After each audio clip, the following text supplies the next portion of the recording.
make some changes tonight? I want to thank you for coming. It is my complete honor and privilege to have you with me. It takes a lot of effort on your part to get here, a lot of energy, interest, and I appreciate you being here. I really, genuinely appreciate you being here. If it weren't for you, I wouldn't be here either. So let's make our time worthwhile. And if you can leave tonight and just start asking yourself some questions, then we've accomplished something. It doesn't mean that you're going to know all the answers. You're not going to know all the answers. But if you can leave and start asking some questions, really good questions of yourself and who you are, then we have accomplished something. And know that it's a long haul. It is a process. You can't come to an hour session and think that you're going to be able to go home tonight or go home tomorrow and think you're going to be able to change your life and change your eating habits that you've had since you're a little person. It just doesn't work like that. So just hang in there and know that it's going to take time, and it takes effort and it takes energy. And I know you have that. For you just to get out tonight and be with me tonight, it's amazing to me. I feel so privileged that you've done that. So with that, this is the first presentation of 10 presentations that I'm giving. And they all change. They never stay the same because I don't stay the same and you don't stay the same. And I read and I study and I research and I think and I try to create something a little different and new and interesting for you. And even if it was something that you heard before, that doesn't matter because sometimes we need to hear something. Have you ever noticed that? We need to hear about 10 or 50 or 100 times before it ever sinks in. And it might take a year or 5 years or 10 years, but really what we're doing today is we're just planting seeds. That's all my job is to plant seeds. I just have to have good seeds, but it has to fall on fertile ground. So my job is to stand here and plant some seeds. Your job is to be the fertile ground. And we know that sometimes seeds go in us. We don't even know where they came from sometimes. Sometimes seeds go in us. And then maybe 10 years down the road, something happens. Who knows why? It is a process. It just takes time. And there's nothing you can do to hurry that time. But what you can do is be curious, be interested. Start thinking about what your own priorities are. Think about what your own values are. Think about what's important to you in your life. And what are you going to do? What action steps are you going to take in order to accomplish that in the next year or 5 years or 10 years down the road? Where do you want to be in 10 years down the road? Whoa, that's an interesting question, isn't it? We certainly don't want to be where we know some people are. So in order not to be in that place, we need to do something right now. And that's why we're all here today, so that we can take the steps we need to in order to accomplish what we need to accomplish, so we can be the best people we can be until we die, until the second that it's time to go. That's really what all of us want. I mean, I know I'm not the only one out there, but it's just hard on a day-by-day, choice-by-choice basis. It's hard to make the choices every day so that we are able to accomplish what we want to accomplish, and we can be the people that we want to be in 5 or 10 years down the road. So today is just sort of an introduction, give you an idea. There's a lot of things you're not going to know, you're not going to understand, and that's an okay thing. I'm here to stir you up. I'm not here for you to like me. You can hate me. I don't care what you do. I don't care how you feel about me. All I care is about how you feel about you. And that's what's important. And you've got to love yourself. You've got to take care of yourself. And I'm here to help you understand yourself better. I am just a messenger. It doesn't matter to me if you don't like what I have to say. So I'm going to show you these 3 doors here. And literally, unless you go through the process, you won't understand what I'm saying to you. But we're not just talking about food. And I think we're all old enough to realize we're not just talking about food. We're talking about taking self-responsibility for not only our food, but our lives, in all walks of our lives. So we're not just talking about food. Food can be just a start of taking responsibility for your own life and your own body, just a start. So the first door we walk through is the what door. What are we made of? What do we have to eat in order that we're made up of the best material as possible? What do we have to eat to give us the energy that we need to be the best people that we can be? What do we have to do to keep our energy going, like exercise? So what are we made of, and what do we have to eat in order for us to be the very best people we can be? Because you know what? If you can't get out of the bed in the morning, or you're falling asleep in the chair at night, or you can't get your breath to walk around the block, or you're too tired to do the things you want to do, then you can't walk through the second door. So the first door is, what are you made of, and what are you going to do to create the best person that you can be? That's our physical. And the second door is, who are you? Not who is Leslie, or is who your husband is, or who your mother was or is, or who your children are. Who are you? What are your priorities? What are your values? And it's a matter of looking at yourself and going inside the layers. And you know what happens? This is the most incredible thing. As you peel off the layers on the outside of you, do you understand what I mean by that? We are all layered up from the time we were little tiny little babies. That's our defense mechanism. That's how we cope in the world. And we all have our things that we've had to cope with. Some people have had harder things. Some people have easier things. Sometimes life is like a pendulum. Do you know what that means? That means sometimes life goes really well. It's just really sweet. Everything sort of falls into place. But you know what? Sometimes the pendulum goes the other way. And it's not so easy. And some people sitting here right now, they're going to feel really good about their lives, and everything is just humming the way it should. And some people in here, and I might be talking to you, have had a tough year. That's okay, because the pendulum swings. It goes from this side, and then it goes from this side, and then it goes from this side. So we just have to have an understanding of how the pendulum swings. And so as we go through these doors, and you go through that physical door, the what door, and you figure out who you are, and as you peel the layers off who you are, those things that have kept us protected all of our lives, the interesting thing is, as you peel the layers off the outside of your body, the layers on the inside of your body peel away too, and you become your real, genuine, and authentic who you are. And the interesting thing that happens is there's a flow. As you peel the layers away on the inside of your body and figure out who you really are, the layers on the outside come off too. So when I say to you it's not just about food, that's what I mean. Because as you even take one positive action step in your life, it literally starts peeling the layers away to the core of who you are, so you can take more action steps so that you can consciously create your physical world around you to align itself with your heart and your soul and your intentions and who you are. Does that make sense? Then we get to the why door. Why are you here? What are you made of? Who are you? And why are you here? And honestly, you have to go through the layers to the inside of you to figure out why you are here. And it is a lifetime endeavor. The process does not happen in a day or a week or a month or a year or 5 years or 10 years. It takes a lifetime for that process to happen. But can you imagine the epiphany that happens as you've gone through these doors and you've really worked hard on these doors, and then all of a sudden you go, wow, now I know why I'm here. I know why I'm here.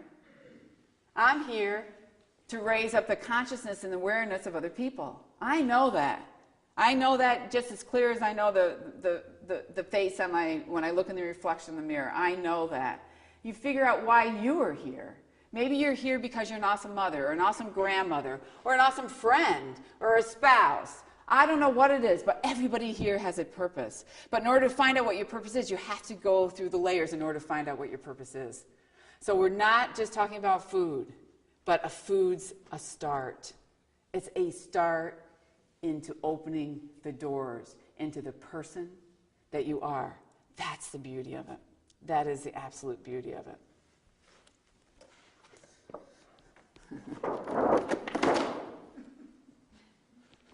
Has anybody been married in this room? Has anybody not been married in this room? Harriet, I'm impressed. Most of us have been married, or almost all of us, except for maybe one. Anybody else? So we've all been through marriage at least once. Some of us have been through it twice. So, has anybody ever noticed that marriage isn't all hugs and kisses and blissful? Did you ever notice that? Or was that just me struggling along? Did you notice that? That maybe it was a little tough at times. Was it a little tough at times? Yeah, it was a little tough at times. And did you ever get frustrated or angry or maybe even want to strangle the other person? Did that ever happen? Yeah, never happened, no. And did it ever happen that you just said, why am I doing this? I mean, sometimes I feel sorry for the guys. Let's face it. I mean, how could anybody possibly want to be married to me, for instance? Or a woman. The woman goes up and down and all around, and you never can figure out what her mood's going to be. And her mood's fine until in the morning, and he comes back, and her mood's not fine anymore. And the guy's there. Oh, what happened? It's only been 6 hours. What could possibly happen in 6 hours? And he's like, it's okay. And then sometimes I feel sorry for we women. Because, the guy walks in, he leaves a trail in the house, and you just know exactly where he's been because every room he leaves his little trail, and oh dear, that he doesn't understand me. I wish he would just understand me. And all the things that we women, all the head trips we women go through. Sometimes you get to a point where you just want to give up. Has anybody ever reached that point? You just want to give up. It's just not worth it. For those of you who did not give up, I have all the respect in the world for you. Why didn't you give up? Tell me. Things always get better. The pendulum swings. Fast students here. Absolutely, the pendulum swings. And what's another reason? Commitment. Yeah. Absolutely. When you said your vows to one another, you made a commitment to each other. A commitment. A commitment. You committed to each other. You committed to your lives that you create together. You commit to your children. You are committed to that. And you know what? By golly, you made that commitment. I've heard more than one person say that to me because I will ask people, why did you stick with it when it's been so tough? Because I made a commitment. And I admire the heck out of that. This is what's interesting to me. Why is it we can stick with, thick or thin, a marriage that is really tough or tough at times? We stick with it because of a commitment. Why is it so difficult for those very same people and all of us, because we all make those kinds of commitments in all different ways in our lives, why cannot we commit to ourselves?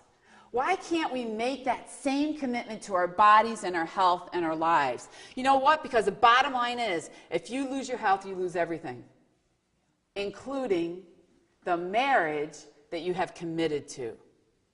Why can we commit to so many other things, but it's so tough to commit to the people that we are and trying to make our lives as good as we can make them? I don't know. I don't have an answer for that.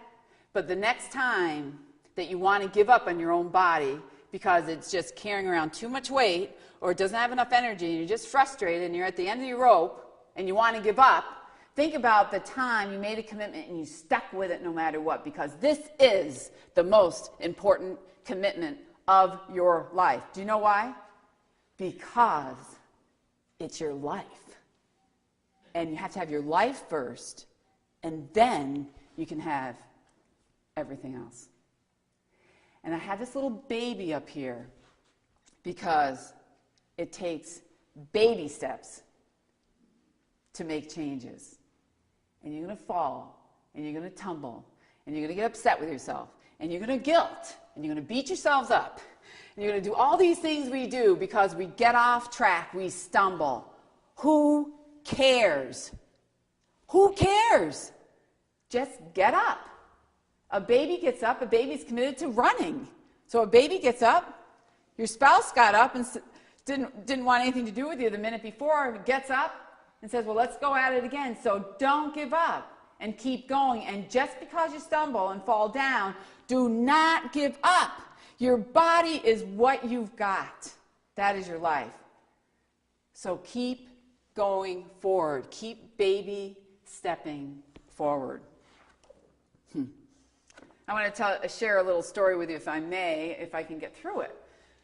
About, I guess 7 or 8 weeks ago now, it was 9:15 at night at my house. And you know, we're all sort of hunkered in at 9:15 at night.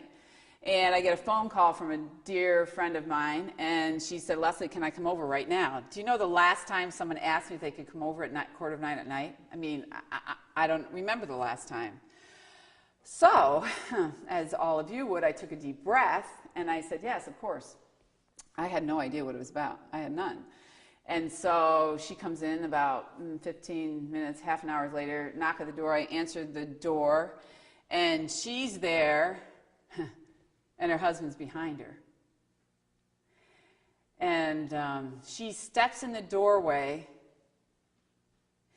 and she literally collapses in my arms in tears. And I couldn't even understand what she was saying. I didn't know. I couldn't figure out. I knew something was horribly wrong, but I couldn't figure out what it was and who it affected. I didn't know. She has a child and a husband and family and mother, and I didn't know. So finally, and I saw her husband behind her. I'm watching her husband behind her as I'm holding her, and he's crying. And I thought, no, this can't be. She's 49 years old. And so I finally figured out what it was. Well, she told me that she had cancer. And so I watched. You know, I talk about this a lot because I talk with people and I coach people and I give presentations, but this is really the closest I've really been to it.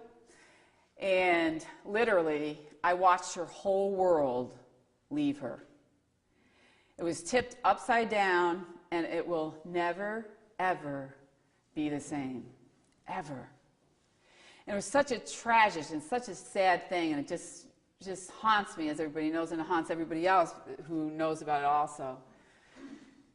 And you just can't help but look at that and just try to take from that what you may.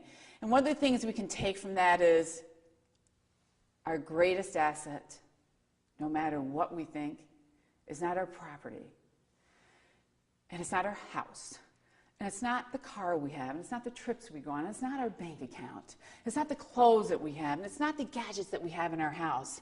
It's not the furniture. It's not all this stuff around us. What's our greatest asset? It's our health. It's our health. It's our body, and it's our health. And it's not up to our mothers to take care of us. It's not because of our genetics. 5% of it's because of genetics. It's because of the choices that we make every day. That's it. And even if we had bad genetics, who cares? You still got to make good choices in order for the genetics to fall where they need to fall. So when you start wondering why you're doing this, why you're eating fruits and vegetables instead of steaks, hash browns, and potatoes and gravy, just think about my health is the most important thing to me. And think about this poor, dear friend of mine who's just going through a horrible time right now and will continue to do so, and what her life is like right now and how that has changed. It's a tough thing, it's a tough haul, but we need to learn from that and learn lessons from that. It makes it really real. So you know what? We just pretend we're that person and try not to be in that same situation, at least the best we can. So this is a little cartoon guy that talks about what's our greatest asset. It's not the money bag. It's the little guy right there. It's us. We're our greatest asset. We need to realize that and treasure that. And what's interesting to me is this, that even though we live in the wealthiest country in the world, even though we think we're living so much longer, which we're really not, and even though we have all this stuff around us, the medicine and the drugs and the surgery and the brilliant physicians and the researchers and the facilities, the best ones in the whole wide world, you would think we'd be the healthiest country in the world. Do you think that really there's any answer for my dear friend? No.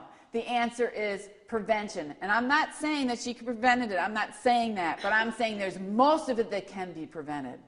That's the key. It's not in all the fluff all around and the hope that someone's going to save us. It's right now. It's what we can do right now and not waiting until we get into some horrible corner and then think someone's going to magically come and save us. Because that's not what happens most of the time with these chronic degenerative diseases. In the United States, the World Health Organization ranks us as 37th in health in the world, yet we spend almost half as much as the rest of the world spends on health. Whoa. I think we kind of missed the point here, haven't we? You know what? There's not much prevention or not much money in prevention, is there? Like there's not, here we're talking about prevention. Is there much money in my pocket from this presentation talking about prevention? No. But there's huge money in quick fixes and cures and diagnosis and treatment and all those kinds of things. So you have to keep that in perspective. And as far as longevity, we're 26th in the world, 26th. Canada, Sweden, France, Germany, Japan, Malta, Singapore. I mean, all these countries have better longevity than we do, and we think we're living so much longer. Don't think so. We need to go north. If we want, just over the border if we want to live longer. Just don't bring your habits with you.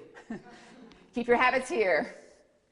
So we're not the healthiest nation on earth, and these are statistics. Heart disease and cancer, 4 out of 5 of us will die of heart disease or cancer, most of which is preventable, not inevitable. Preventable means what we put in our mouths and how much we exercise every day for the most part. That's what that means. 1 million of us die of heart disease every year. That's 50% of all deaths is heart disease. It's not cancer, even though cancer seems to be a little bit scarier for some reason. It is to me too. It's heart disease. And heart attacks, at least, I had this posted on a year and a half ago, at least 4,000 of us die of heart attacks, or 4,000 of us have a heart attack every single day in this country. 50% of those heart attacks are fatal. 50% of the fatal heart attacks, what is the first symptom? Death. Death. Pretty final symptom. What that means is we hear it all the time. Just listen. I went to the doctor, great doctor, all the tests, clean bill of health. He dropped dead a week, a month, 6 months, or her later. So we can't depend on the tests, can we? That doesn't mean you don't get them, but you can't get cocky about it because lots of times we have no warning. Do we have a warning most of the time when we have cancer? Cancer grows in our body for years and years and years and years and years. Lots of times before we ever can pick it up. So by the time we pick it up, it's been there for a long time. So by the time someone tells us we have cancer, our body has gone awry years ago.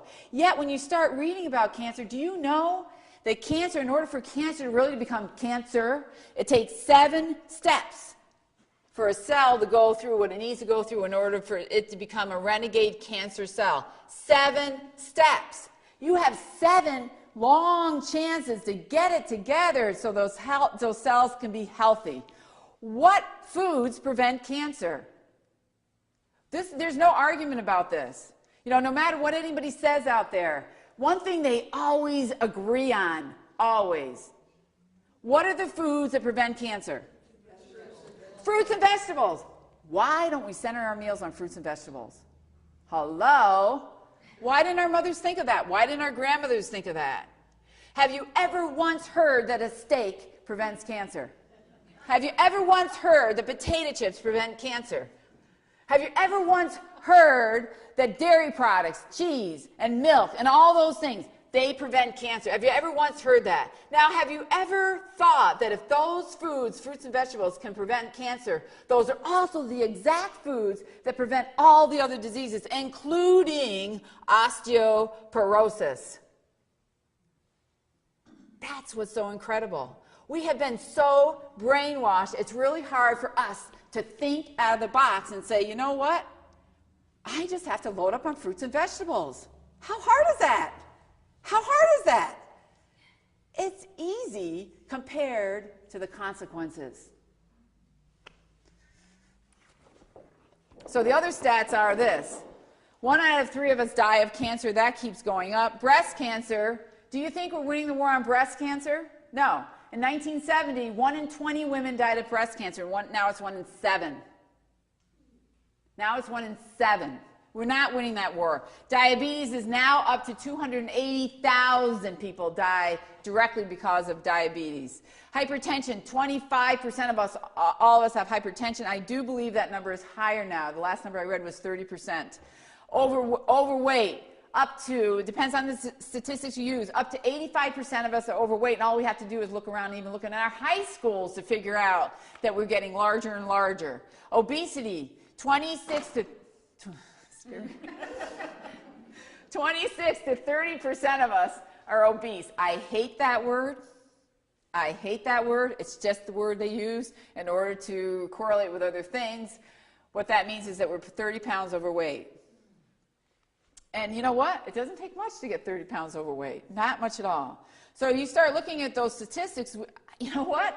You can't do anything about those people, but you certainly can do something about yourselves. That's the beauty of the whole thing. You cannot maybe change the world, although I think I want to, or change the country. You know what? You can't even change your family. Have you ever thought of that? That's amazing. You can't even change your family. You can act as an example for your family. The only person you can change is yourself. So do it. Just get out there and do it, step by step. If you stumble, doesn't matter. You just get up and keep going. So what is health? Let's look at health for a minute. Don't we all know what makes up good health?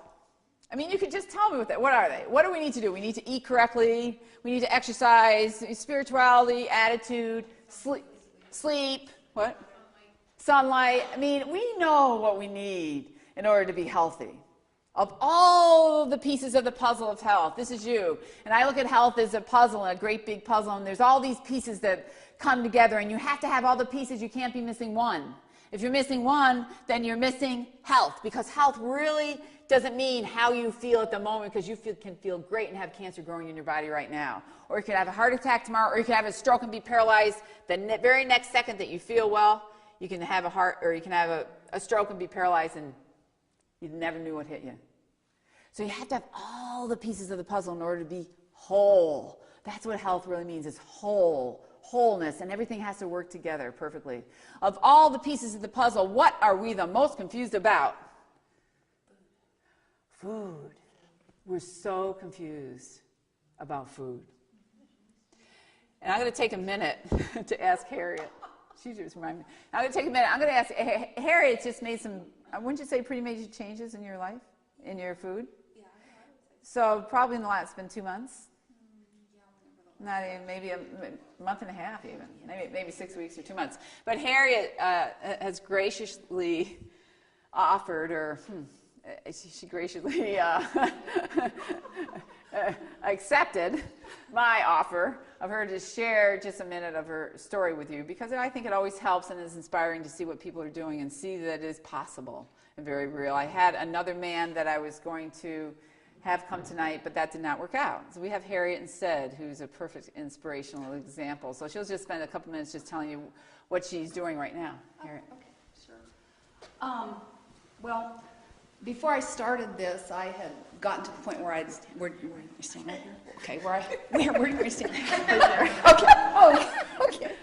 Oh, okay. Anyway, I had lost about 80 pounds because I was one of those people with the super high blood pressure, the stressful job, the diabetes, the whole bit. And I had gotten to the point where I wanted to make further changes, get the rest of the weight off, another 60 pounds, and met Leslie at SARC, of all places, because I'm really good about my exercising. So I came to the lecture, and I thought, I can do that. That sounds easy. And actually it is, because I don't have to cook anymore.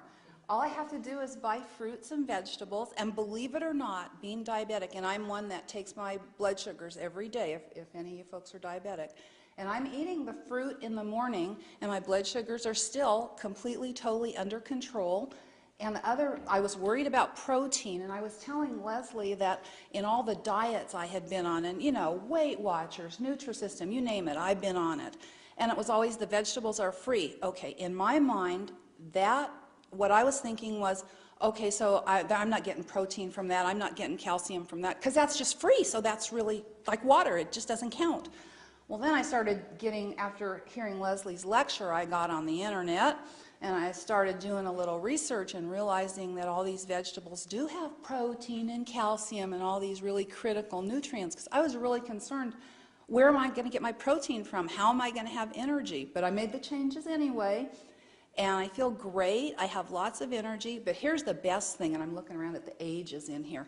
I was having hot flashes, oh my God. And I mean, I've been having them for years, and I thought, now how am I going to do without dairy? Because I ate a lot of cottage cheese, a lot of yogurt. I really ate a lot of dairy. I didn't eat a lot of cheese because of the fat, but anyway, so I started doing this research, and I said, well, wait a minute. I'm putting in all these extra hormones and antibiotics into my body. Let's just do an experiment. Let's just knock it out and see what happens. Within 3 days, I had no hot flashes. I have not had a hot flash since. And I don't believe it's just coincidental. So that was really a head trip for me to say I'm not going to have dairy. But it's worked, and it's easy. I don't have to cook. I love it. Thank you, Harry.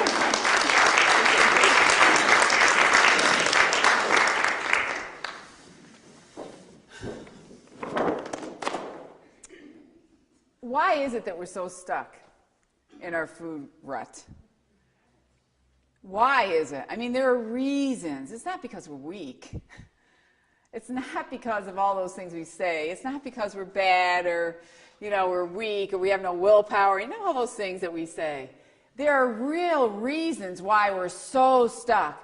I call it in the food muck. We're stuck. And when you start becoming aware, because that's what we're doing today. What we're doing is becoming aware. Start becoming aware why you're stuck. And it might be a combination of everything, or it might be one thing. But as we look at that more and more and realize, then we start being able to say, okay, here it is. This is why I'm stuck. How can I work with this now? And it doesn't come in a day. It comes in a long period of time. So be patient, really patient, and extraordinarily kind to yourself. So one of the reasons why we're stuck is because we have been conditioned to eat a certain way since the time we're this big. Our grandmothers fed our mothers, and our mothers fed us, and of course our mothers would never do anything to hurt us, and we just thought that was the way of the world. And our doctors and our teachers and our government and our peers and everybody else around us ate like that, so of course we thought that was okay. I didn't know it wasn't okay to eat cookies with Crisco in them. How did I know that when I was making those at 9 years old? I just knew what my mother put in front of me and told me to make these cookies. I had no clue that they weren't good for you. I didn't even think there was a relationship between food and your body anyway. I had no idea. So you see, we're conditioned a certain way, and so therefore it's hard to break out of that conditioning. Tough, really tough. It's grooved into our brains hugely. And then we form habits based on the conditioning. And these habits have been a part of our lives, and they habits upon habits upon habits. And look at our culture, and look at how Christmas and Thanksgiving and all those holidays are such a problem, and birthdays and every day, and going out to eat and going out with friends. And we know the challenges that there are when you're trying to change your food habits, because everybody has those habits, and it's so easy just to eat the way we always have and the way everybody else eats also. And then we have this emotional bondage, I call it. We're emotionally bonded to certain foods. They're nostalgic for us. They make us feel good. They're our friends. They make us feel good when we're unhappy. We eat food when we're happy. We eat food when we're sad. We eat food when we're angry. We eat food when we're alone. We eat food when we're with people. We use every excuse there is to eat. I don't know why we have such an emotional attachment to food. It is an amazing freedom when you're not attached to food anymore. I am not kidding you. But I am really serious when I say it takes huge amount of effort not to be so attached to food anymore. It somehow feeds more than our bodies. It feeds some kind of spot. It sort of fills us up in another way besides our stomach.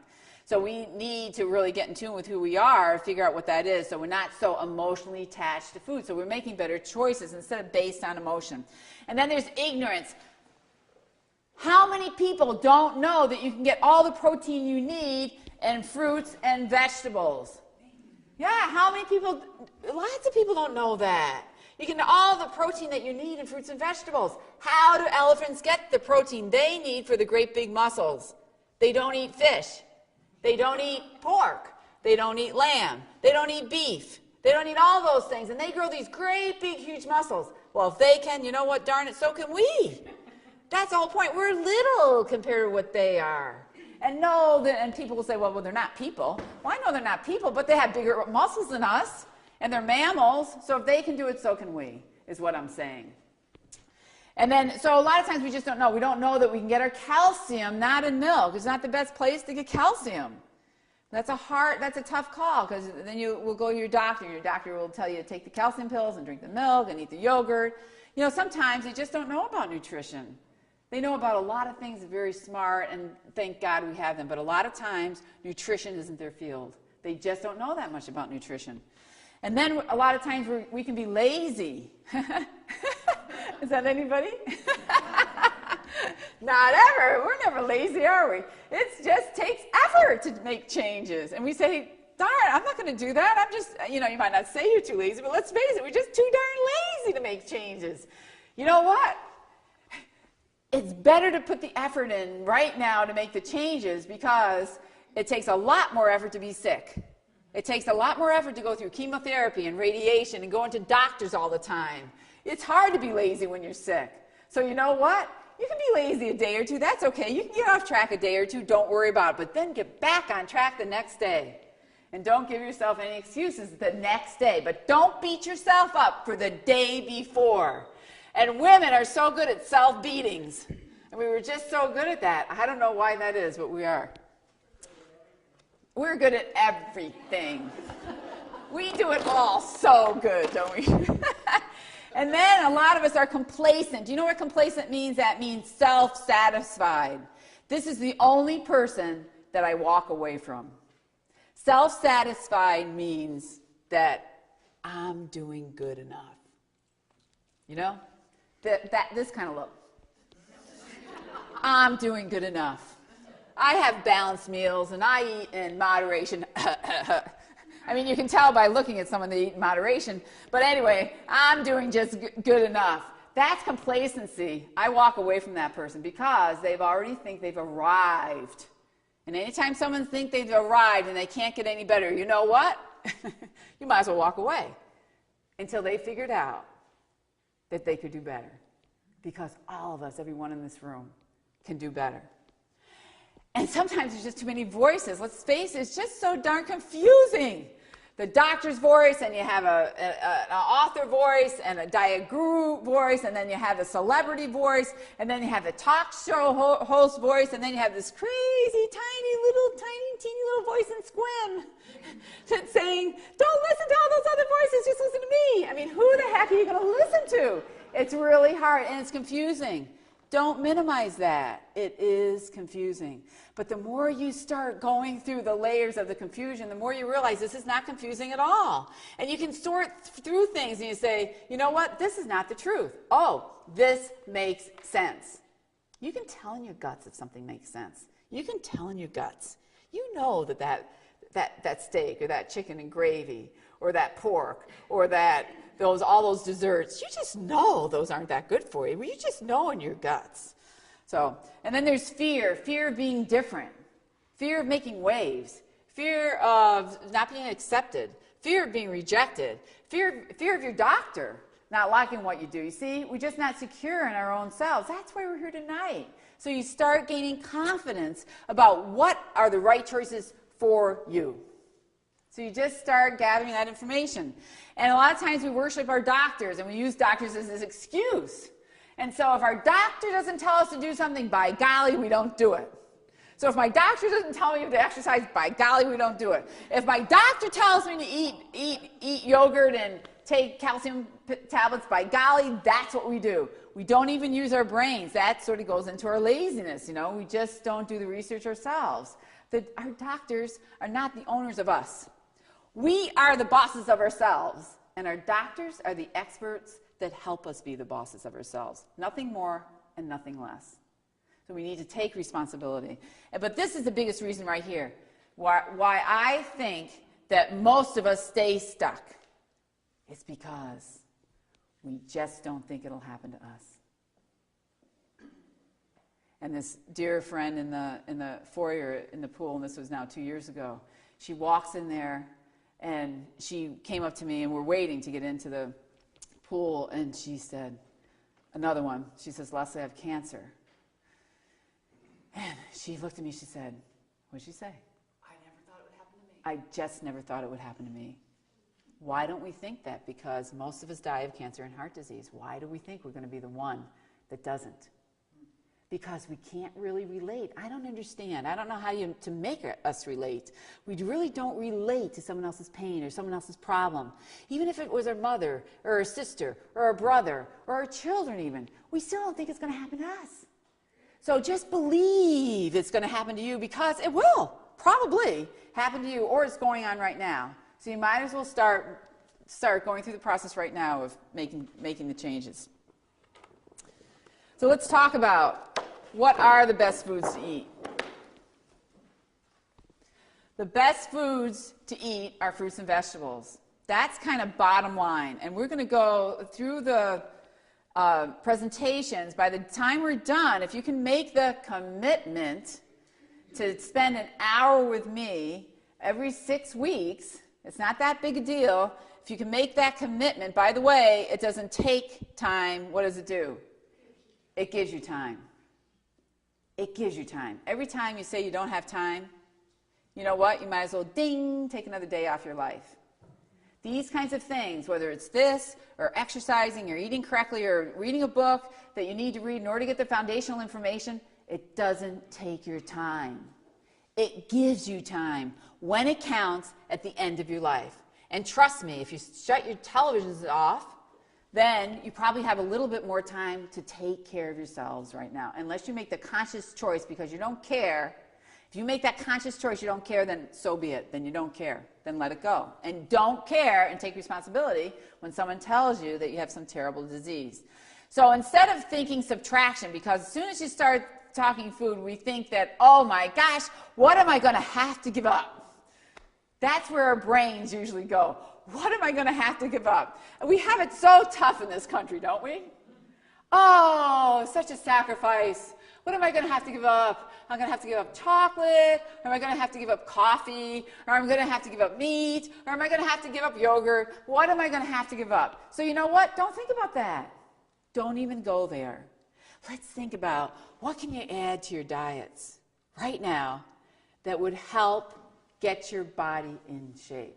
So the first things that you can add to your diet are fruits and vegetables, because those are the keys. They're fruits and vegetables. And so I called the 10 plus 10 eating plan for life, 10 fruit, 10 vegetables, and 10 fruits, not in a week, in a day. In a day. In a day. If you're diabetic, then be careful. You got to watch your blood sugars like Harriet does. But we're talking about, does that sound like a lot? Does that sound like a lot of fruit? A lot of times I'll have, I'm guessing a lot of times I probably have 20 in a day. By noon, unless I'm too busy, I usually have between 8 and 10 in the morning. So that's what I would have in the morning. Would that fill you up?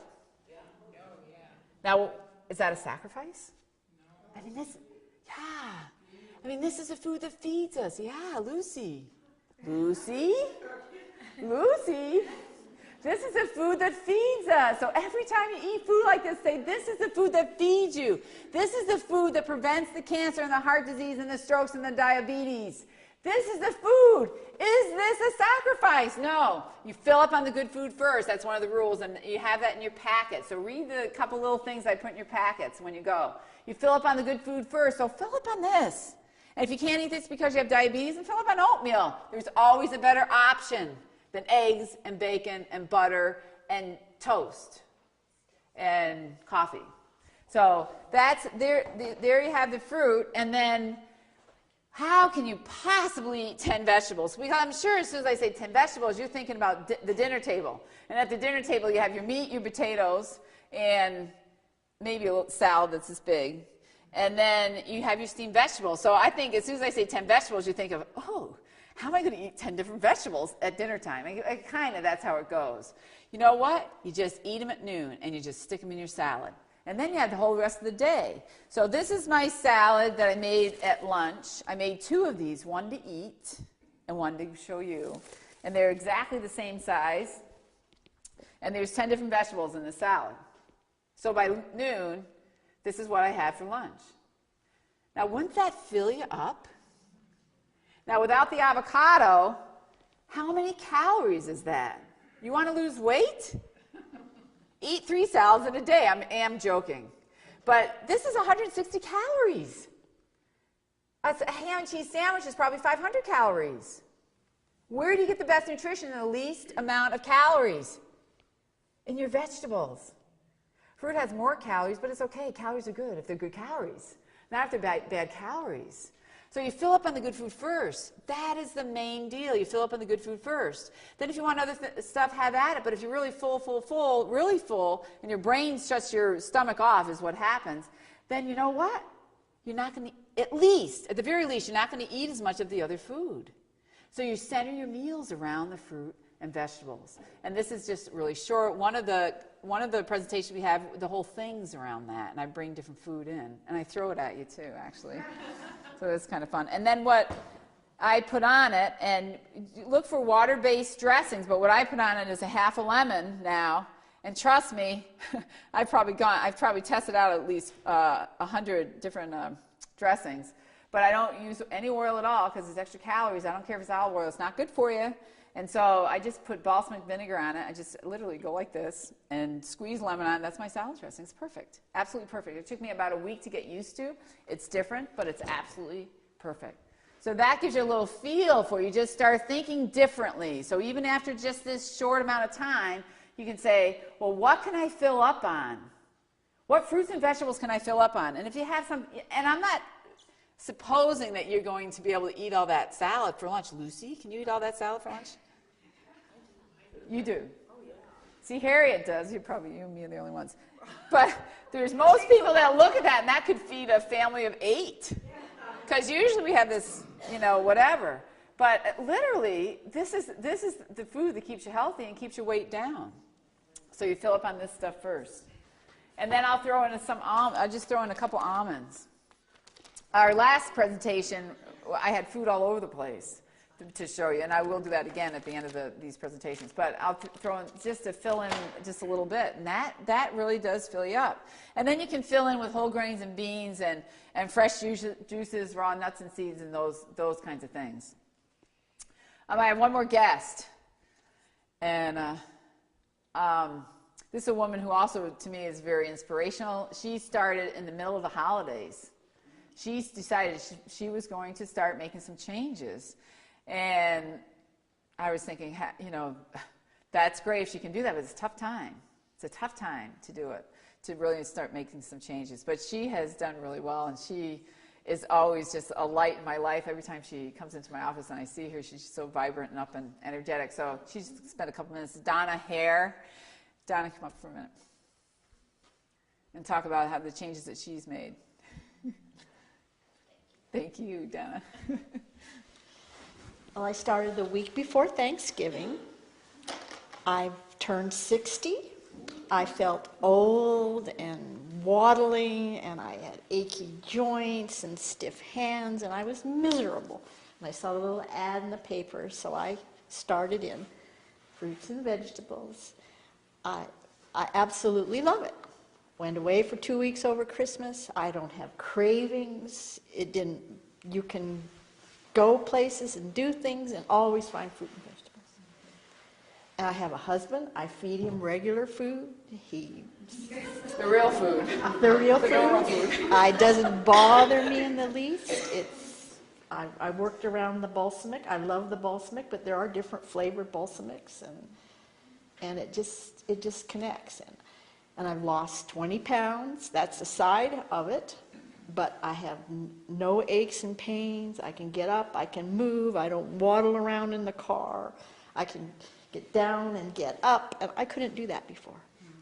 So I thought, it's working. And it feels good, and it's worth it. And I just wake up and want to scream with delight that it's something finally connected, because I worked with Weight Watchers, and you just bat your head against the wall and don't feel like you get anywhere. But this, it Donna, works. I don't know how to explain And if you would it. just share one thing, why did you decide to make the changes? This is what I love. Oh, well, I discovered a daughter that I gave away at birth 37 years ago, and we just finally connected. And I want my next years to be healthy and happy, and I want to be around, and I want to feel good. And I've got 2 grandkids, and it works. It's so amazing. It's like being baptized. And I think she's an angel. And it's so simple, and you feel so satisfied, and you don't have cravings, and you just do it, and it works. So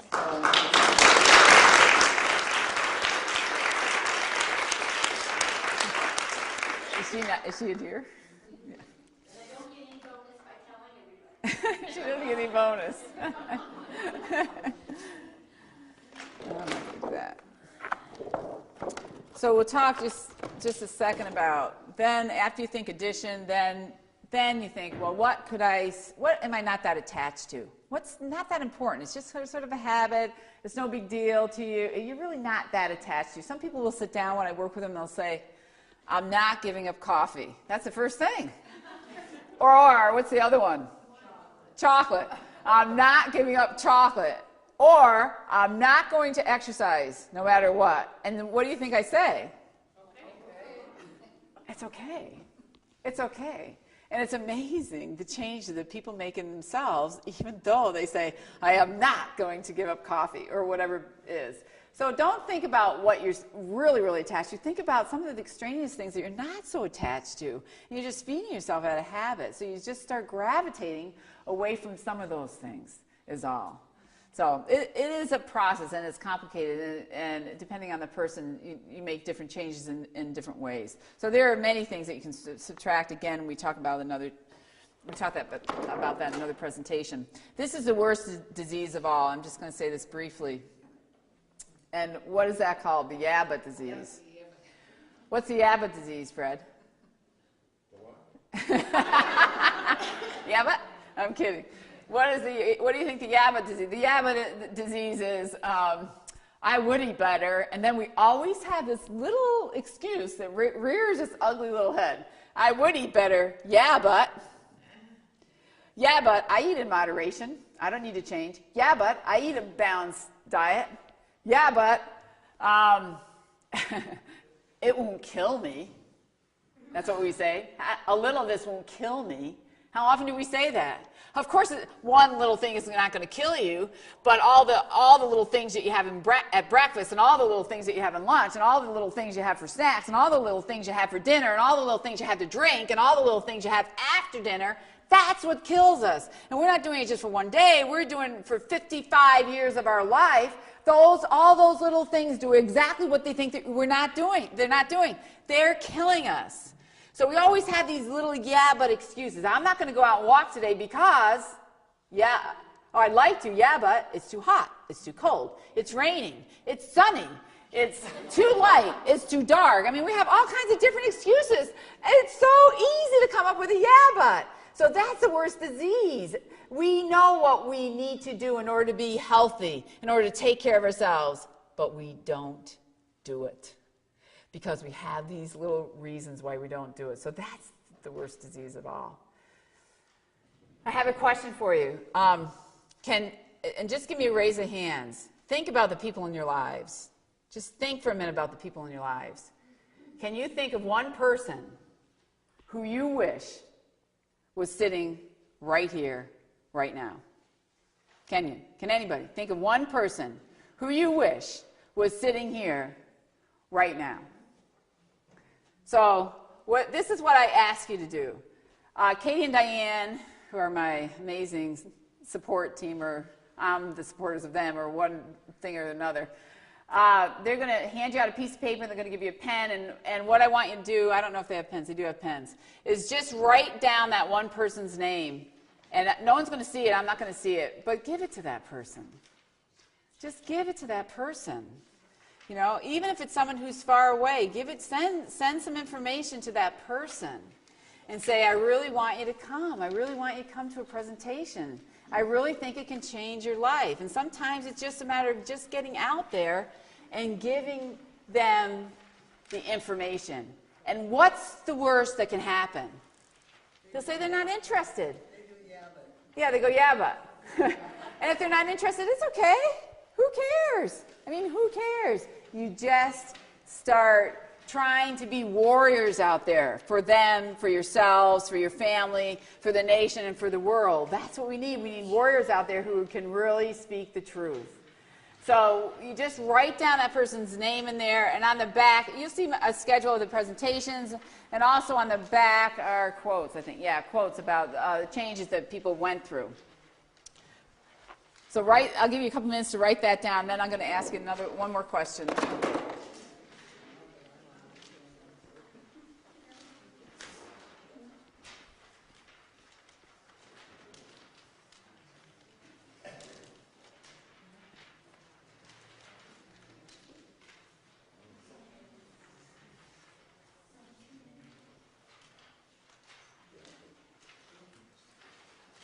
When we're done, when we're all done, and we're almost there in just a couple minutes, we have, as you leave, we'll hand you a pack of information.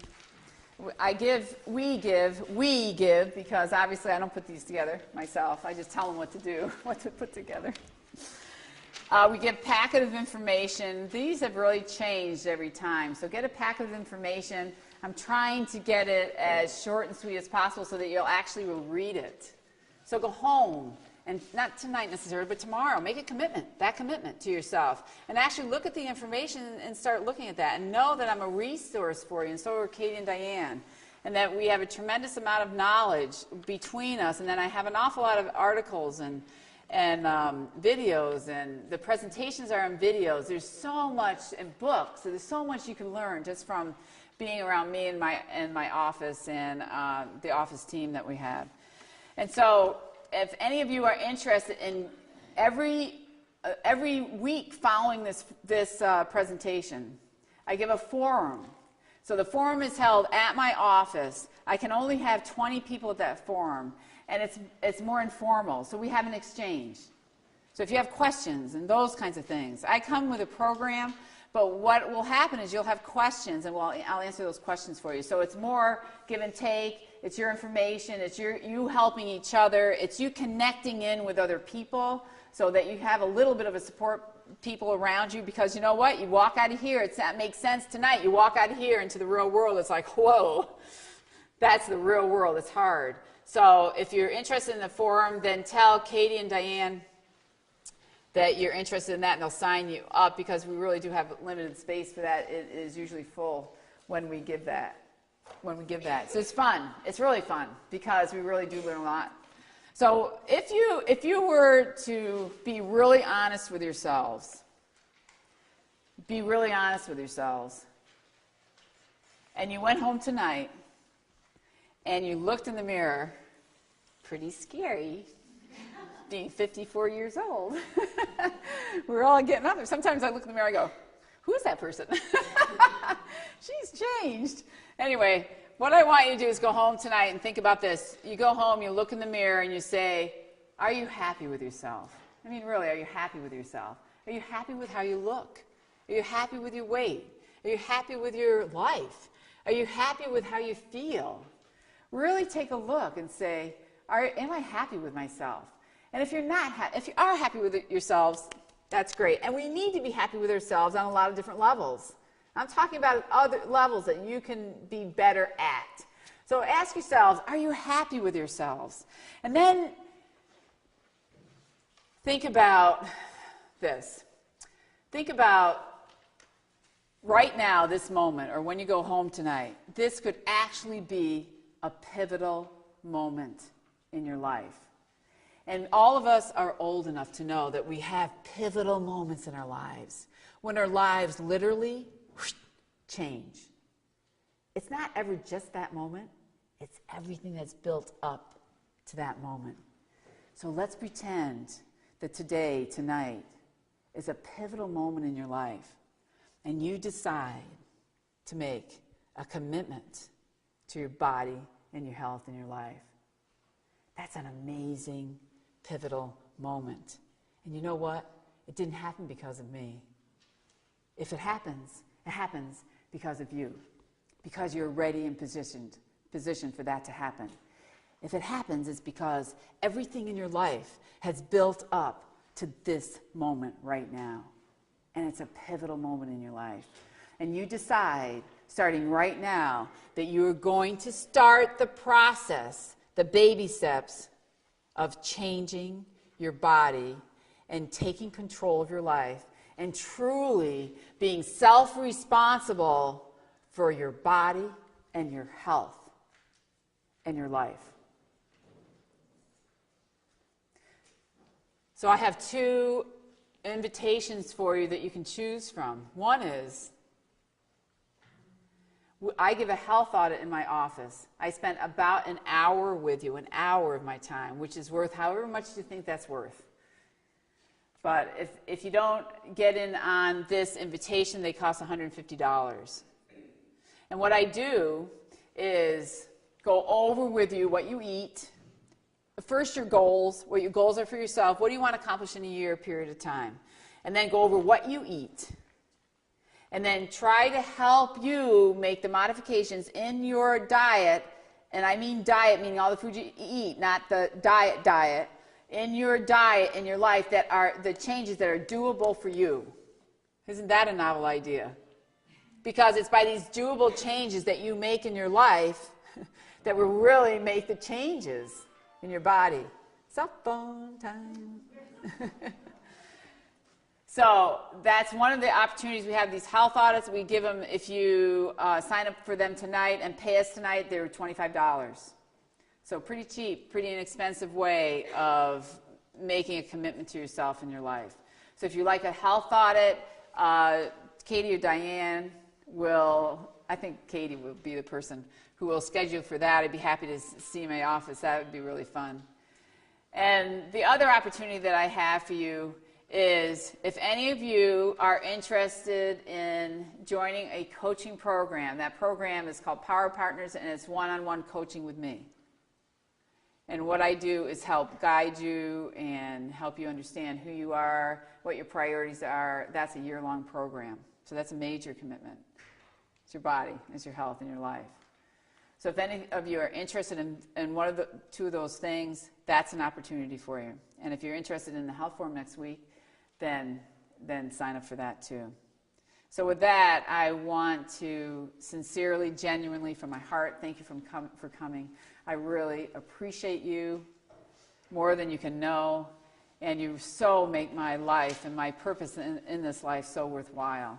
And if I can do anything to help any of you at any time, and you've got to know, if you know me, that all you have to do is pick up the phone and call me.